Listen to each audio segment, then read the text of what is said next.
할렐루야. 오늘 우리에게 주시는 하나님의 말씀은 느헤미야 9장 23절에서 38절까지의 말씀으로 제목은 복의 주체는 하나님이십니다 라는 제목입니다.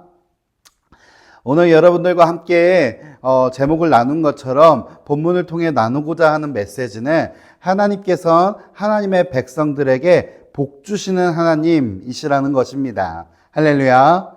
사랑하는 성도 여러분, 여러분은 얼마나 하나님의 축복을 누리며 살아가고 계신가요? 또 이 땅을 살아가며 우리가 바라는 수많은 것들 중에서 여러분 복에 관해서는 어떻게 생각들을 갖고 계신가요? 오늘 본문 속 이스라엘 백성들의 고백을 살펴보면 이스라엘 백성들은 여전히 반복적으로 하나님을 외면하고 하나님을 떠나며 하나님 앞에 죄악을 저지르는 것을 멈추지 않았습니다. 그런데 그럼에도 불구하고 하나님의 긍휼하심도 여전히 멈추지 않으시며 그들을 돌보심을 우리는 살펴볼 수 있습니다.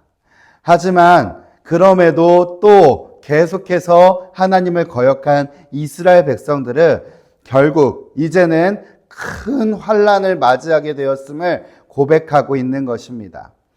오늘 본문 36절에서 37절 말씀 함께 보도록 하겠습니다. 우리가 오늘날 종이 되었는데 곧 주께서 우리 조상들에게 주사 그것의 열매를 먹고 그것의 아름다운 소산을 누리게 하신 땅에서 우리가 종이 되었나이다. 우리의 죄로 말미암아 주께서 우리 위에 세우신 이방 왕들이 이 땅에 많은 소산을 얻고 그들이 우리의 몸과 가축을 임의로 관할하오니 우리의 곤란이 심하오며. 아멘. 무슨 말입니까? 여러분, 나라의 멸망이고 예루살렘 성전의 무너짐을 이스라엘 백성들이 경험한 것입니다. 물론 그렇다고 해서 하나님께서 그들을 포기한 것은 않으시지만 이제껏 경험해 보지 못한 이스라엘 백성들이 이제껏 살아오지는 못한 큰 환난이었던 것입니다. 하나님께서 약속하신 축복의 땅에서 하나님의 말씀을 어기고 하나님 앞에서 범죄한 결과 결국 그들이 맞이한 것은 그 땅에서 축복을 누림보다 그 땅에서 종이 되었고 땅의 모든 소산물을 타국의 왕에게 바쳐야만 하는 모습을 맞이한 것이죠. 여러분, 이 얼마나 비극적인 일입니까? 또 얼마나 가슴을 치며 통탄한 일입니까? 그렇다면 여러분, 이러한 이스라엘 백성들이 과연 복을 받은 사람이라고 여러분 할 수 있을까요? 앞서서 질문한 것처럼 우리가 생각하는 복의 모습, 복받은 삶의 모습이 이러한 모습일까요? 그런데 우리는 이 질문에 답하기에 앞서서 한 가지 분명하게 정해야 되는 것이 있습니다. 바로 기준이라는 것입니다. 복의 기준을 정해야 됩니다. 지금 우리는 아주 중요한 기준이 빠져 있습니다. 내가 바라는 복인가? 아니면 하나님이 주시는 복인가? 복의 주체가 누구인가? 라는 것이죠. 세상은 늘 이분법적으로 우리를 시험합니다. 1등 아니면 2등, 흑과 백, 또 짜장면과 짬뽕 등등 여러 가지 이분법적인 사고로 우리에게 가까이 와 있죠. 그러다 보니 복받은 삶의 모습과 복받지 못한 삶의 모습도 구분해서 자연스럽게 생각하게 되는 것입니다. 그런데 이러한 구분, 이분법적인 구분의 주체는 전부 나 자신으로 비롯됩니다. 무슨 말입니까? 내가 1등 아니면 2등을 하는 것이기에 경쟁에서 어떻게든 내가 1등을 가져가야 되고 내가 이것이 싫기에 저것을 해야 되고 무엇이든 이렇게 경쟁과 대립으로 생각하고 판단하고 쟁취하고 내가 누리면서 살아왔던 것입니다. 그래서 이 하나님의 축복 역시도 이런 이분법적으로 생각해 볼 때 복받은 삶은 행복한 삶, 내가 행복한 삶이고 복받지 않은 삶은 내가 행복하지 않은 삶, 불행한 삶처럼 치부해버리고 마는 것입니다.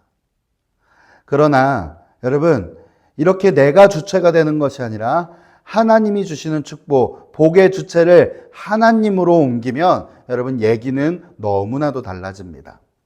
우리가 너무나도 좋아하는 찬송가 438장을 보면 3절에 이렇게 시작하는 것을 우리는 기억할 수 있습니다.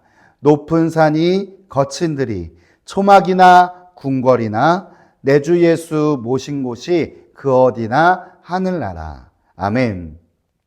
무슨 말입니까? 복의 주체를 하나님께로 두는 삶은 하나님이 함께 하시는 그 모든 곳에서 복을 누리는 삶인 것입니다. 그것이 높은 산이든, 그곳이 거친 들이든, 그곳이 초막이든, 그것이 궁궐이든, 또는 그 상황이 나라가 멸망하였든 멸망하지 아니하였든 하나님이 함께 하심을, 하나님의 함께 하심을 늘 바라보며 그 자체가 복임을 깨닫는 것이죠. 그래서 오늘 본문 속 이같이 고백하는 이스라엘 백성들이지만 결국 나라가 멸망해서 축복의 땅에서 복을 누림보다 땅의 소산도 모두 빼앗겨버린 절망적인 상황이지만 그 가운데 하나님이 그들을 버리지 않으셨음을 기억하며 하나님을 바라보는 그들, 그러한 이스라엘 백성들은 여러분 복되다라고 할 수 있는 것입니다. 그리고 그들은 다시는 이러한 하나님의 축복을 잊어버리지 않도록 오늘 본문 마지막 절에서 다짐하고 있는 것이죠. 오늘 본문 38절입니다. 우리가 이 모든 일로 말미암아 이제 견고한 언약을 세워 기록하고 우리의 방백들과 레위 사람들과 제사장들이 다 임봉하나이다 하였느니라. 아멘. 사랑하는 성도 여러분, 하나님께서는 지금도 우리와 함께 하십니다. 또 우리를 지키시고 우리에게 손 내밀고 계시는 하나님이십니다.